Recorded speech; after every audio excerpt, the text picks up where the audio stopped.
I made this video almost 2 years ago, and since then, I've used Blender every single day. So I must be pretty good at it by now, right?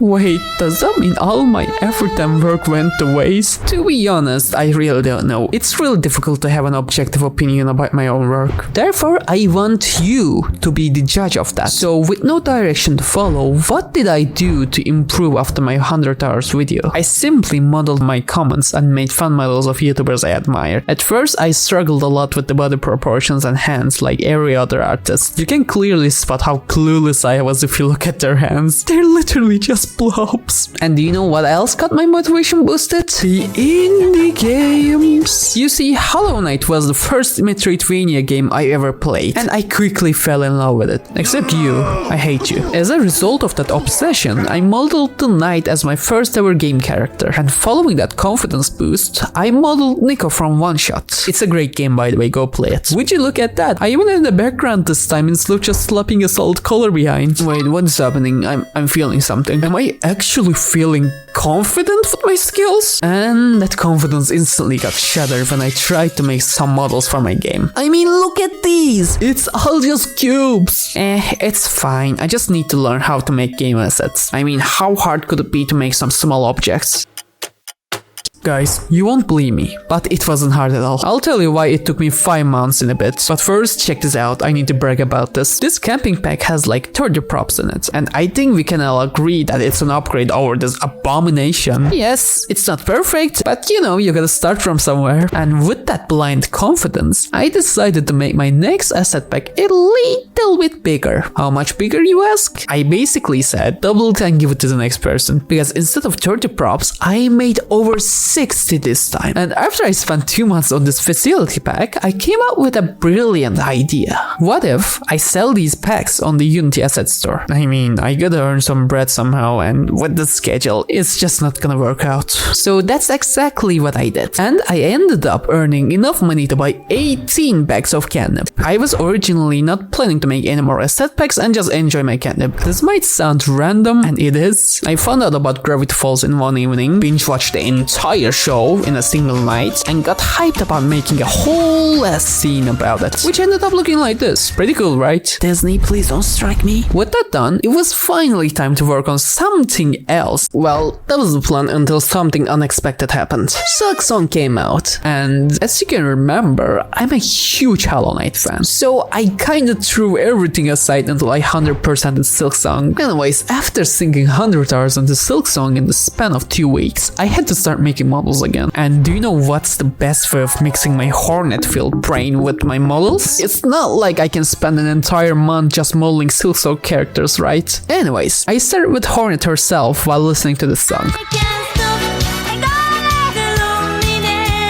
Well, the second model has a bit of a story. You see, I got stuck on the main story boss for quite some time and desperately looked for an alternative way to progress. During that search, I found a boss named Phantom, and she became my favorite boss fight in Act 1 real fast. She is really cool, unlike these unemployed creatures. Aside from that, how could I forget about my baby Sharma? Seriously, I can't forget. Whoever made this song probably made a deal with the devil himself, because I can't get it out of my head. As for my final Silksong model, I modeled the mummy, I mean Chakra. Well, that was a lot. I think we should take a break from Silksong for now. I need to find a way to relax. Oh, look at that. My friend is inviting me to play VR chat. I don't see any harm in that. What's the worst that can happen? And that's how I started making VR chat avatars. First of all, my kitty cat from the first video needs a little bit of rework. But the problem is, VR chat really doesn't like non-humanoid characters.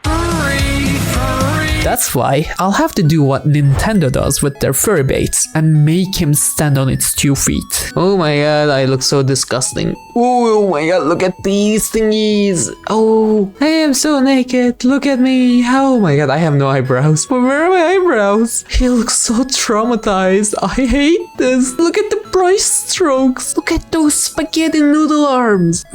This really needs a rework. And as for the gravy too, it looks better. Hands are a little bit interesting and I'm very small and I look very, very sleepy. But it is an improvement over the other one. Look into my eyes. I am so ugly. It's so stupid. Look at the arms. I'm so shy. It is so cute, actually. Right after this model, I decided that I'm not suffering enough, so I joined the 48-hour-long avatar jam. The concept is simple. Make a VR chat avatar under 48 hours and optionally don't die on the process. I somehow came up with this big boy. Just don't look at the topology, I warned you. After that 48-hour stress session, I decided it was enough VR for a while and focused on other things. First of all, shout out to my friend. With her tutoring, I made this really cute kitty cat. My fan art obsession wasn't over yet, so after watching his 3D modeling video, I made a fan model for Jackadamia and his character Makamo. I also modeled my favorite short animator Minbitt. To be honest, this turned out to be my favorite character so far. As for my next model, it was you guys who decided it with an overwhelming amount of votes. And I couldn't really say no to that many people because I love them and not because they can track my location or something. Therefore, here you go, Hollow Knight fans. Have the 3D model of your shiny god. Well, that was supposed to be the last model request I took until the video exploded and a lot of people wanted to see a Suzy model from me. You know me, I have a soft spot for Deltarune and I was already planning to make some kind of model from the new chapter. Who am I to refuse a perfect opportunity to model my favorite character and get free content with it? Well, here we are at the end. After I finished the Suzy model, I took a break from character modeling for some time to make this video. And after all that, here's my honest review on my progress. It might be because of the imposter syndrome, but I think my models still suck. But let me know in the comments if you think otherwise. I know art is hard and takes a lot of time, so the progress can be slow and difficult to notice sometimes. If you need any feedback with your art, I'll be waiting for you in my Discord server. Or you can just click on this ancient video to see how I actually started learning Blender. Now take care and be proud of your art.